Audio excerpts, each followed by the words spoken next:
여러분 많이 쉬었습니까? 우리 21번부터 풀어드릴게요. 관내 마찰 손실 수두에 대한 기술 중 옳지 않은 것하고 나왔네요. 우리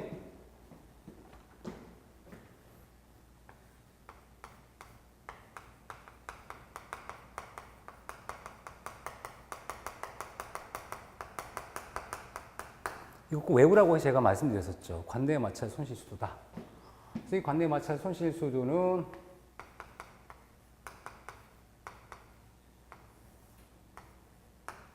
이렇게 되죠. G는 중력 가속도는 이렇게 되죠. 그래서 우리 보통 이렇게 얘기를 하죠. 이게 이제 일단 계수 배관의 재료에 따라 달라요. L은 길이, 배관의 길이, 속도, 유속, 미터 퍼 세크죠. 요거의 자승이겠죠. 얘는 중력 가속도를 하고 T는 배관의 지름인데 몇 미터를 이렇게 표기하죠. 이거예요. 그러면 배관 계수에 비례하고 길이에 비례하고 유속의 자승에 비례하고 지름의 반비례하고 중력 가속도의 반비례해요. 옳지 않은 건. 응?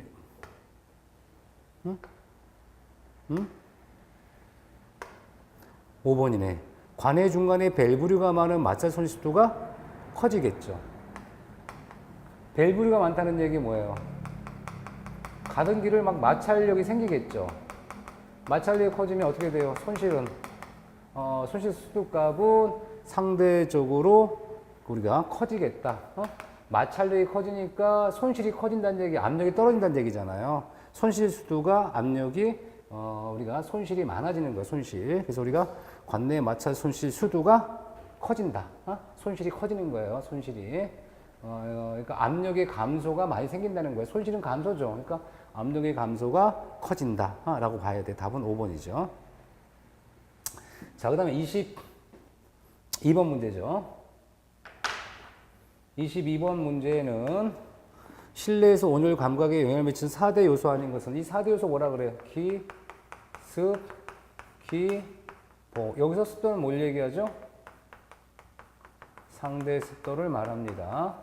기온, 습도, 기류, 복사를 얘기하는 거죠. 유속은 우리가 기습. 유속은 뭘 얘기해요? 답은 관계죠. 유속은 뭘 얘기하냐면 유속, 흘러가는 속도라고 해서 얘는 기류 속도를 얘기하는 게 아니라 흘러가는 유체, 물 이런 속도를 얘기하잖아요. 그러니까 답은 3번이 되겠죠. 그렇죠? 3번. 자, 23번 문제. 우리 공기의 상태를 정하는 요소에 대한 설명 좀 바르지 않은 거 물어봤네요. 1번 공구 온도는 그렇죠. 두 번째 습도 온도는 그렇죠. 그 건구와 습도를 뭘로 비교하냐면 일반 온도계죠. 일반 온도계가 두 개 있어요. 근데 바람이 막 흘러요. 기류와 관계없어. 기류와. 근데 여기다 이렇게 천 있죠. 젖은 천. 젖은 천을 이렇게 흘려주면 온도가 좀 떨어집니다. 이렇게 떨어져 약간. 떨어지죠?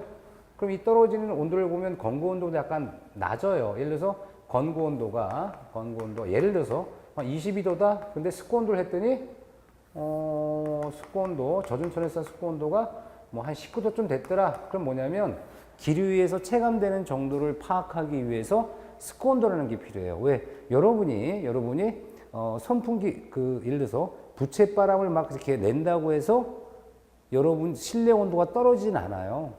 하지만 우리가 부채바람을 이렇게 인체에 닿으면 시원하다는 느낌이 갑니다. 왜?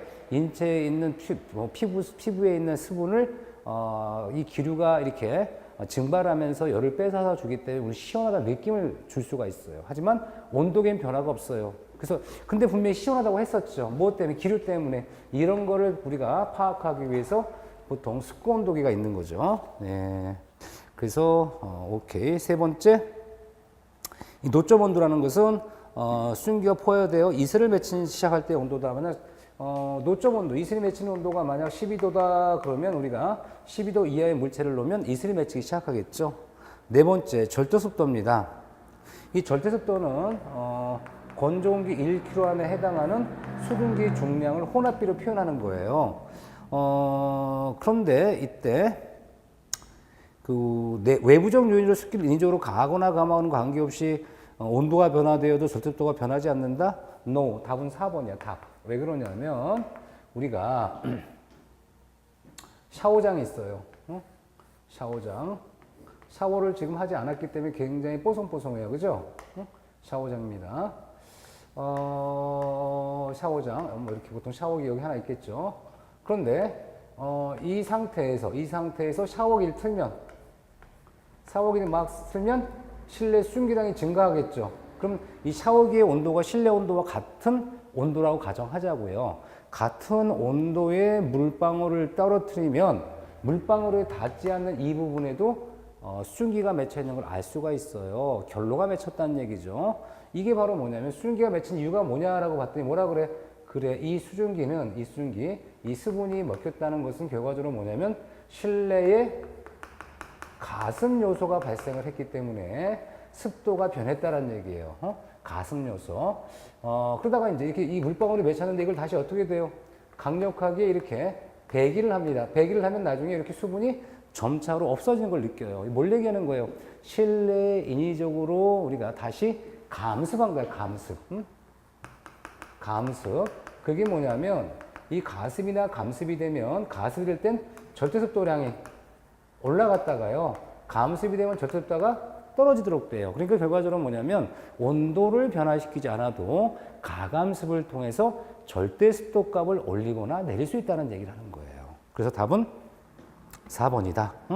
변하지 않는 게 아니라 이렇게 온도 변화 없이도 가습과 간습이라는 인위적인 요소를 가지고 우리는 조절할 수 있더라. 라는 얘기입니다. 자, 그 다음에 24번 문제죠. 이 고가수어 방식의 특징으로 바르지 않은 걸 물어봤어요. 1번, 그렇죠. 그럴 수 있겠죠. 일조한 수어로 급수할 수 있습니다. 2번, 세 번째, 가장 바르지 않은 거 해야 되는데, 세 번째 봤더니 배강 부속품이 파손이 작으나 국부적인 높은 압력을 받는 곳에 적합하다라고 했는데, 우리가 이런 얘기를 하죠. 1번과 2번이 명쾌하게 2번 같은 경우 이렇게 명쾌하진 않아. 하지만 3번은 명쾌하게 틀렸어요. 왜 틀렸냐 그러면은 우리가 만약에 국부적인 높은 압력을 받는다 이거예요. 이거는요 고가수적으로 할 수가 없어요. 뭘로 해야 돼요? 압력 탱크 방식을 써야 되거든요. 그래서 3번은 바르지가 않더라. 명쾌하게 답이 될 수 있는 거예요. 그렇죠? 그 다음에 4번, 5번 맞는 얘기죠. 그래서 이 고가수어 방식은 굉장히 좋아요. 이 고가 탱크 방식은 좋은 장점이 뭡니까? 중력식이죠?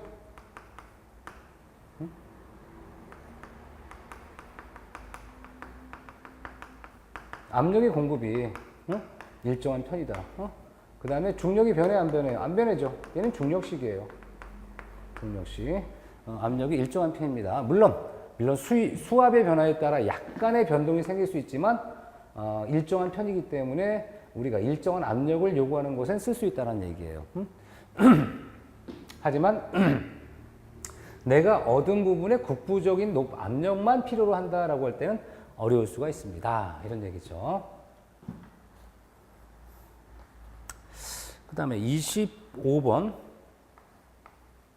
보시면 자동 화재 탐지 설비가 나와요.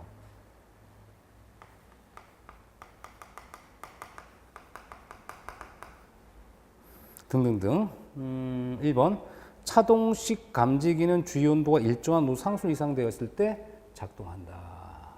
정원식 감지기는 일정한 온도 이상으로 됐을 때 설치하고, 세 번째 이온화식은 오케이. 네 번째 광전식 감지기는 차동식 감지기와 정원식 감지기 혼합했습니다. 아니죠. 우리가 보상시라고 해야 되는 거예요. 보상시. 자, 그럼 우리가 온도에 의해서 작용하는 거와 또는 연기에 의해서 작용하는 게 있죠. 그렇죠? 자, 우리가 그러면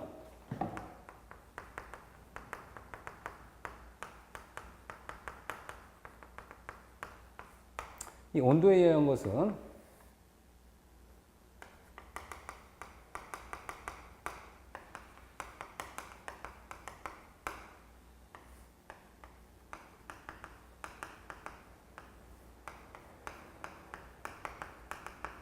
이런 그래프가 필요하죠.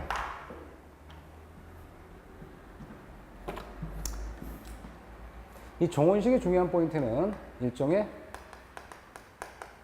바이메탈이라고 하는 이중금속을 이용해서요,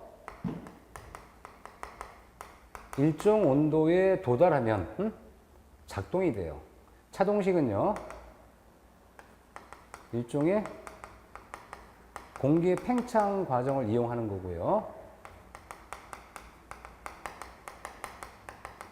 온도 상승률이 지나치게 높아지면 작동이 되는 거예요.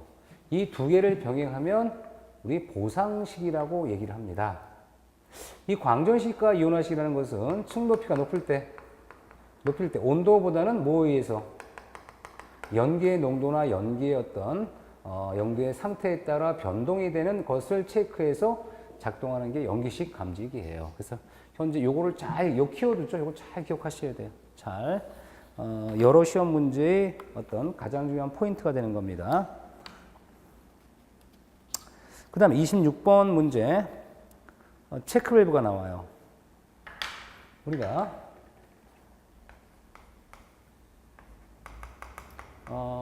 밸브류가 시험 나온다 그러면 가장 기본적으로는 밸브류는 이렇게 표시할 수 있어요. 이렇게. 그 다음에,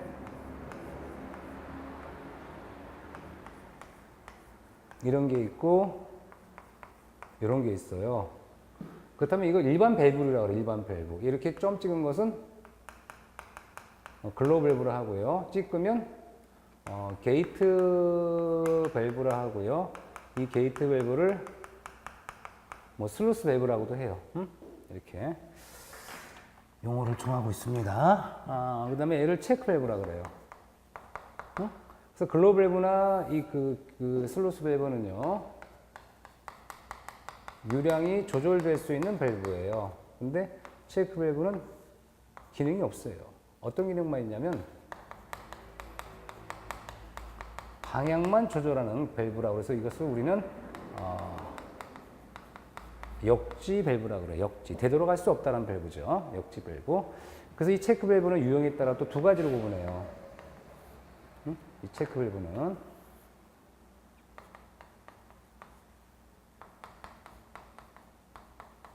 수행형은 수직 수평이 가능하고, 리프트 밸브는 수평만 조절이 가능해요. 이렇게 외워야 돼요. 이거 가장 기본적으로 출제할 수 있는 문제 유형이거든요. 자, 그 다음에 답은 그래서 4번이다. 4번. 왜냐하면 수행형은 수직 수평에 이용할 수 있고, 리프트형은 수평 배관에만 이용하는 거. 수평 배관에만. 자, 27번 문제.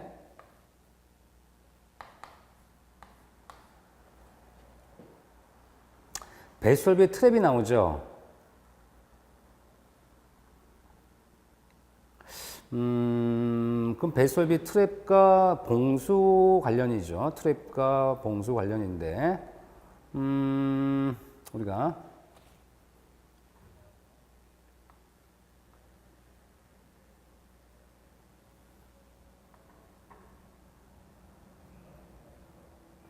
이렇게 해서 디프라고 하고요. 위어라고 요 사이를 최소 50mm 이상이에요. 그럼 확대를 좀 해버리면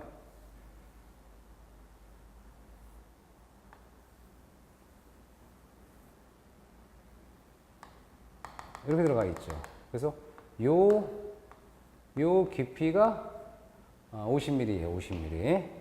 그래서 이 저장된 물을 우리가 봉수라고 하고, 이 정수를 담는 구조를 우리는 트랩이라고 보통 얘기하죠. 트랩 얘기합니다. 근데 우리가 이 봉수가 파괴되는 이유가 있어요. 파괴되는 이유. 이 파괴된 이유가 우리 뭐 증발이라든가 모세관이나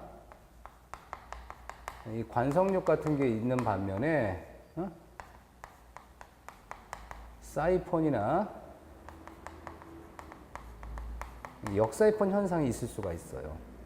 얘네들은 뭐 어느 정도 해소가 가능한데 이 유형 구분한 이유가 뭐냐? 얘네들은요, 요 사이펀, 역사이펀은 압력의 변동이에요. 응? 압력의 변동. 근데 이 사이펀 현상은 크게 두 가지죠. 우리가 유도 사이펀과 자기 사이펀이에요. 유도 사이펀은 상부 위생기구 때문에 밑에 있는 하부 층부의 위생기구의 봉수가 파괴되는 경우고, 자기 사이펀은 스스로, 그렇죠? 스스로 만수, 물이 꽉 차서 흐르다 보니까 파괴가 되는 경우예요. 그럼 현재 이 내용을 쭉 보면 1번, 2번, 3번, 뭐 4번 쭉 나오지만 5번에 봤더니 자기 사이펀을 방지하기 위해서는 아래 벨트나 하부 위생기 통계 연결하는 게 아니라 지 스스로 연결해야 돼요. 그림을 그려주면요. 이렇게 위생기구가 있다고 치자고요. 응? 응? 그런데 여기가 상부가 있고 여기 나야. 밑에 하부가 있어 이렇게, 그죠?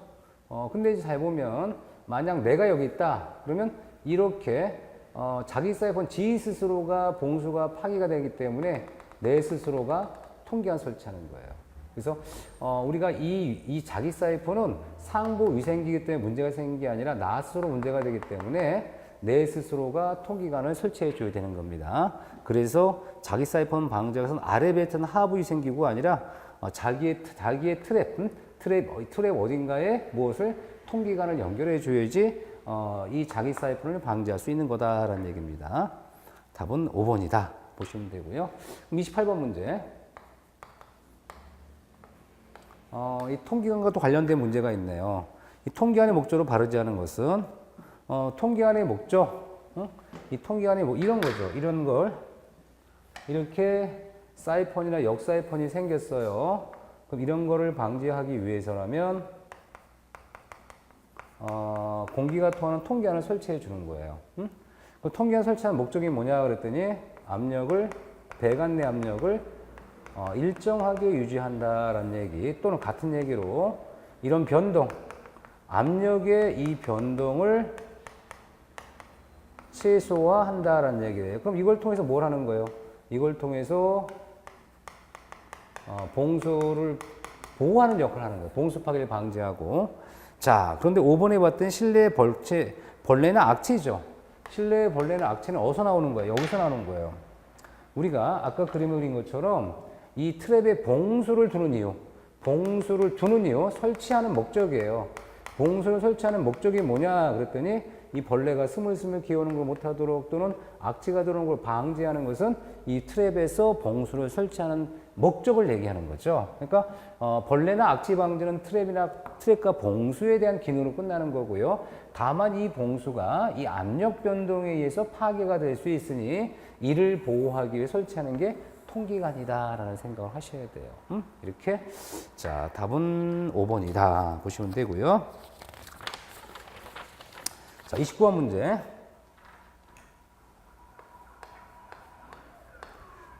우리가 오수에 대한 정화의 원리라고 나와요. 그런데 오수의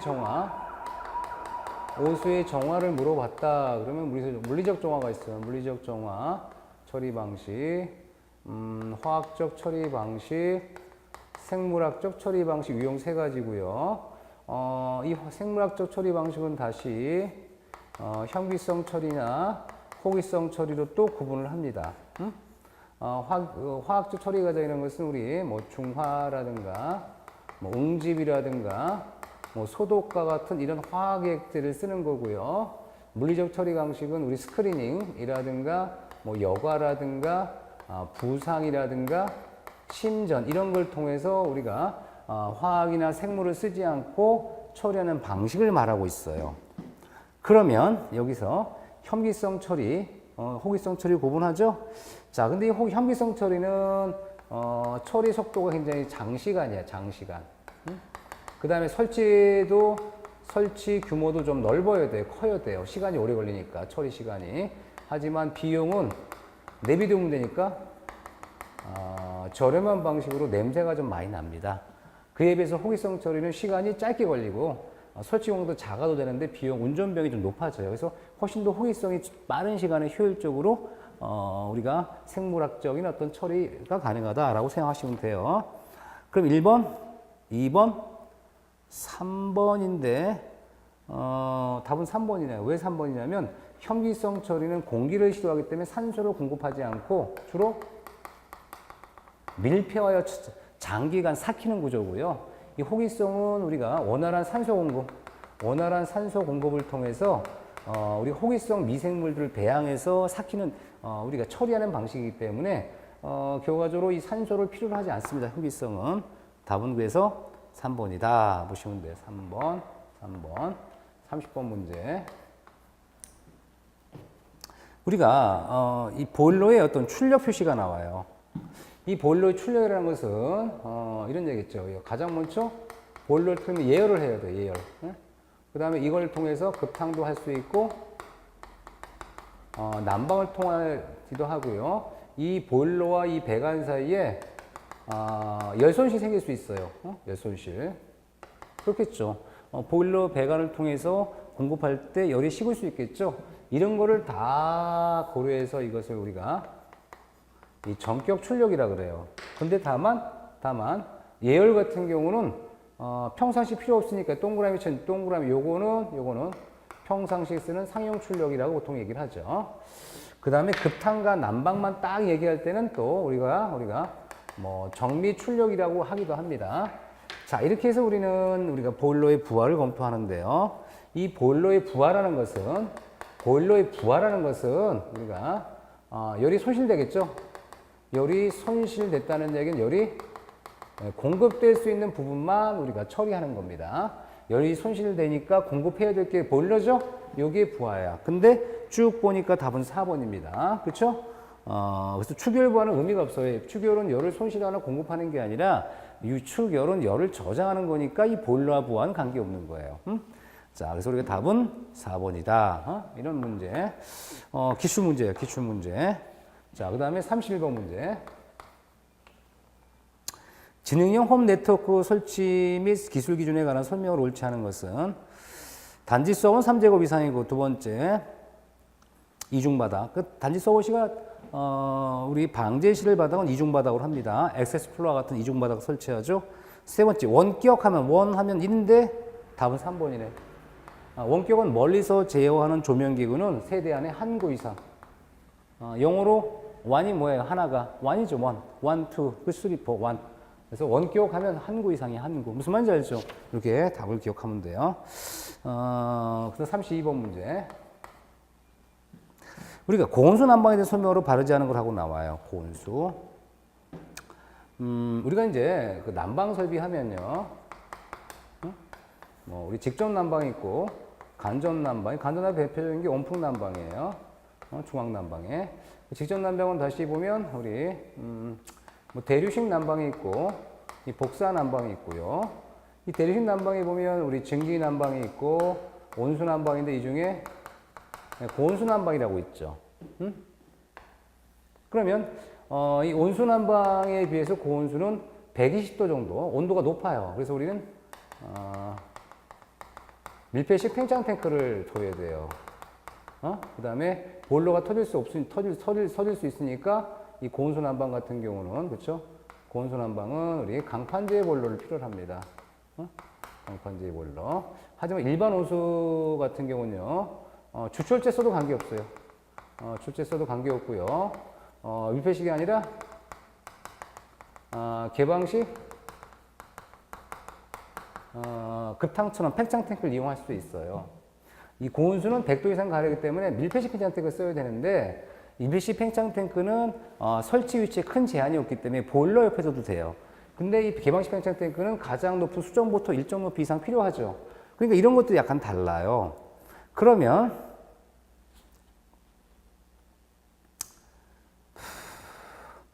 3번에 보면 답은 3번이네요. 왜냐면 개방식이 아니라 뭐라고 해야 돼요? 밀폐식 팽창 탱크 이용해야 돼요. 밀폐식. 개방식이 아니라 뭐라고요? 밀폐식. 답은 3번입니다. 자, 그 다음에 이제 33번 문제. 33번 문제는 전기섭이 역률이 나와요. 이 역률이란 뭐냐 그랬더니 원래 이렇게 그렇죠?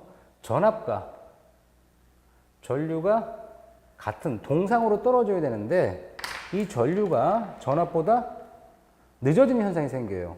이렇게 늦어지는 현상이 생깁니다. 이 늦어지는 정도를 우리가 수학적으로 표현하는 거예요. 일단 우리가 이렇게 삼각함수를 두고 이 세타 값을 표현하고 가장 긴 변이 피상전력이고 가장 짧은 요 변이 유효 전력이고 여기 부분이 무효 전력이에요. 그러면 삼각함수로 봤을 때 뭐가 돼요? 코사인 세타는 하고 나오죠. 코사인 세타는. 그래서 피상 전력분의 유효 전력으로 우리가 계산을 하는 겁니다. 이 코사인 세타 값은 얘가 딱 세타가 0이다 그러면 어떻게 돼요? 떨어지죠. 피상과 유효 같죠. 그럼 이때 역류값이 1이에요. 근데 얘가 90도가 되면 어떻게 돼요? 피상과 유효가 0이 되죠.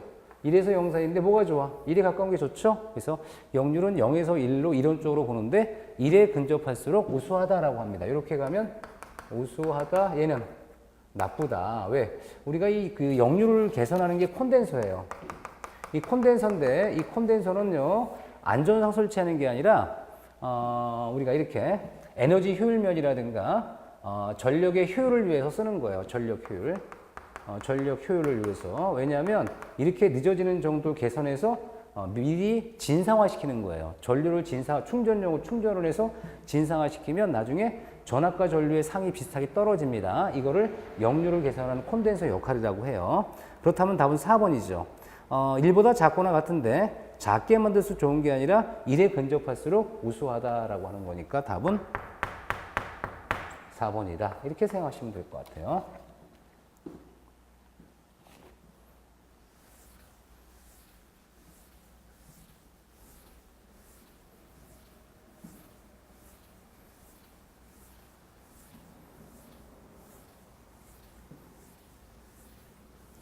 자, 그 다음에 이제 34번 문제입니다. 34번. 다음 각 용어와 설명 중 바르게 된 걸 물어봤네요. 1번. 스팀 해머는 소음과 진동이 커지는 현상이죠. 응? 스팀 해머. 두 번째. 도수 현상이다.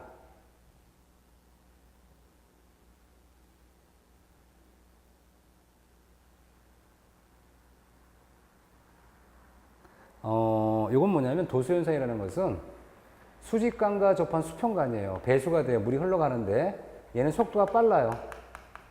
얘는 속도가 느리겠지 아무래도. 그쵸?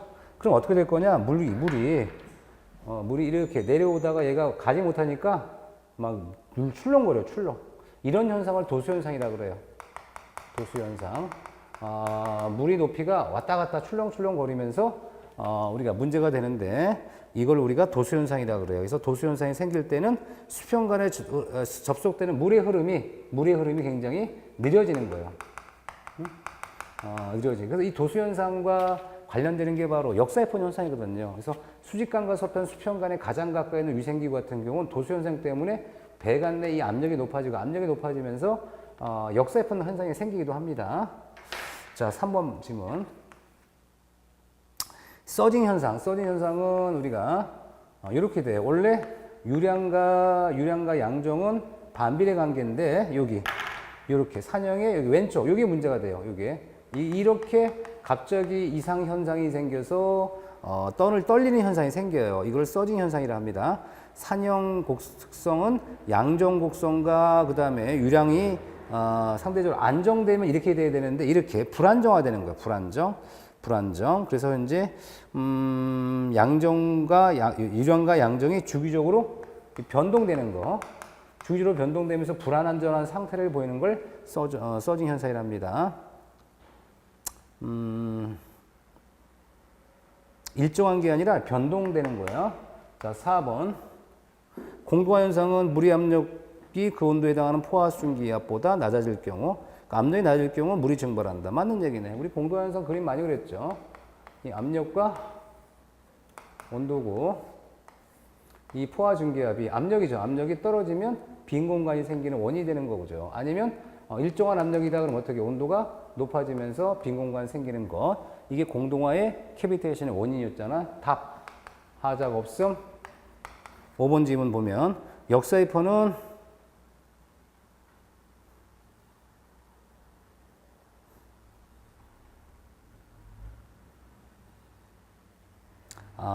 이거 역사이펀이 아니라 사이펀 현상 얘기예요.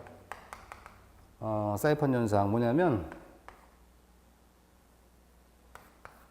이렇게 그 배수 수직관 상부로부터 많은 물이 낙하할 경우, 낙하할 경우 이 배관 내 일부가 진공이 발생해서 이 봉수를 이렇게 흡입해 주는 거예요. 빨려 나오게 하는 겁니다. 그래서 이 현상은 역사이펀이라 하지 않고요. 사이펀 현상이라고 그래요. 사이펀 현상. 사이펀 현상. 한마디로 압력이 떨어진 문 현상. 대기압보다 낮은 진공 부합 상태가 되는 거잖아요. 사이펀 현상은 대기압보다 압력이 낮은 부합이 생기는 겁니다. 역사이펀은 대기압보다 높은 압력 정압이 생기는 거고. 그래서 답은 4번이다. 자, 35번 문제. 유인유닛방 설명 좀 바르지 않는 것은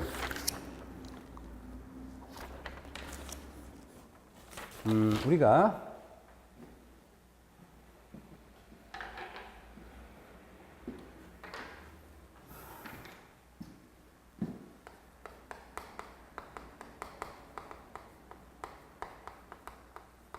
비교를 많이 합니다. 유인유닛 방식은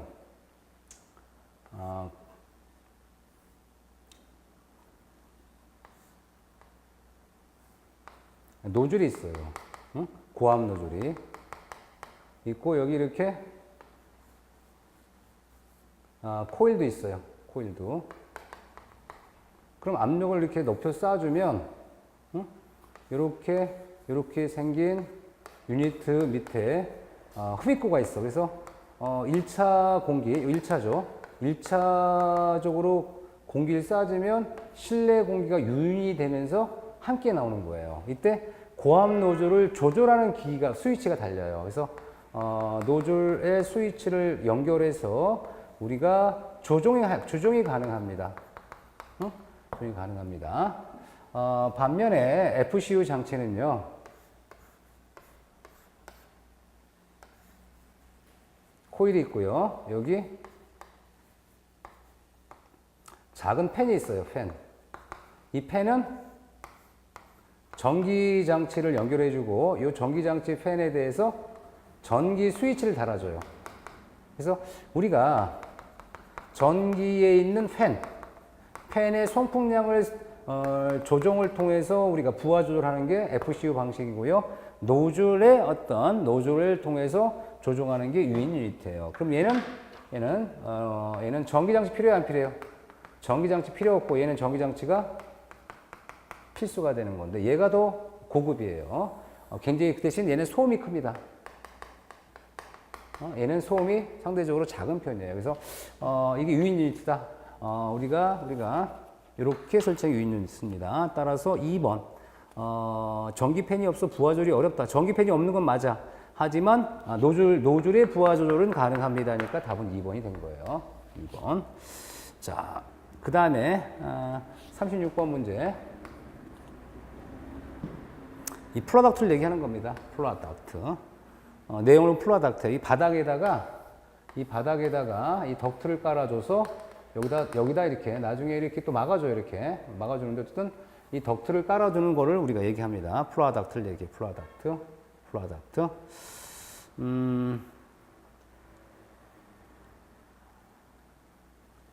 자, 그 다음에 이제 37번 문제. 계산 문제가 나왔네요. 다음 같은 조건에서 실용적이 100m 세제곱인 어떤 실의 여름철 틈새 바람에 의한 취득 열량이 얼마냐? 현열이 2배, 자멸이 660 킬로칼로리 퍼 아워 나오네요. 합계가 얼마입니까? 합계 860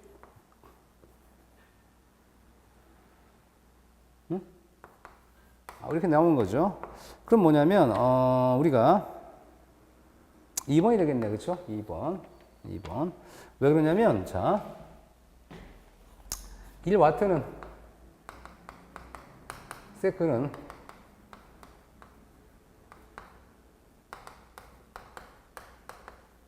이렇게 되는 거죠. 그렇죠? 이렇게 되는 거죠. 그럼 따라서 1000배 하면 얼마가 돼요? 1kW는 1000배 하면 860 kcal/h죠. 그렇죠? 그래서 우리 결과적으로 뭐야? 860 kcal/h가 나왔으니까 1kW가 되는 겁니다. 단위 환산 가끔 수업 시간 하잖아요. 요걸 얘기하는 거죠. 자, 그 다음에 답은 2번이고 38번 문제. 38번 문제는 다음 홈네트워크 설비 중 공용 설비다. 구분되지 않는 것. 단지 서버. 홈게이트웨이겠지. 우리가 단지 네트워크 센터가 있어요. 센터에서 이렇게 각 회선들이 나가죠. 나가게 되면 여기 주동 출입이 있고요. 출입 시스템이 있고요. 그 다음에 이렇게 들어가는데 여기 각 집들은 이렇게 자기 집에 들어갈 때는 여기 게이트웨이가 있어요. 홈 게이트웨이라고 해서 결과적으로 홈 게이트웨이 들어가는 게 뭐냐면 게이트가 문이잖아. 이 개인의 회선에 들어가기 위한 관문이 게이트를 통해 들어가는 거예요. 그러니까 얘네들은 공용이 아니라 뭐라고 해야 돼? 전유가 되는 거예요. 그래서 우리가 답은 2번이죠. 2번. 그 다음에 39번 문제. 주동 수리 시스템에 대한 설명이 다 바르게 된 것은 1번,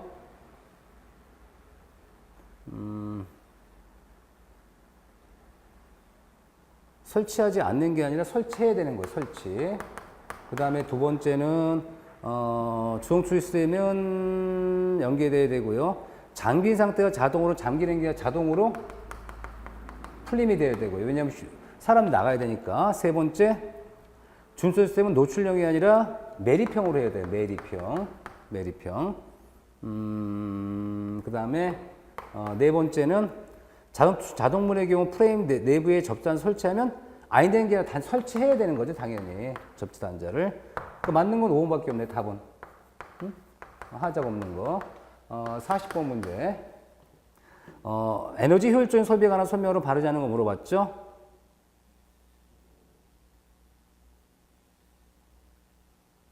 (5번의) 지문이 틀렸네요. 왜냐면 공동주택은 대기전력 자동 차단 장치를 한 개 이상 설치하고 대기전력 자동 차단 장치를 통해 차단되는 콘센트 개수가 거실에 설치된 전체 콘센트 개수의 거실 콘센트 개수의 30%.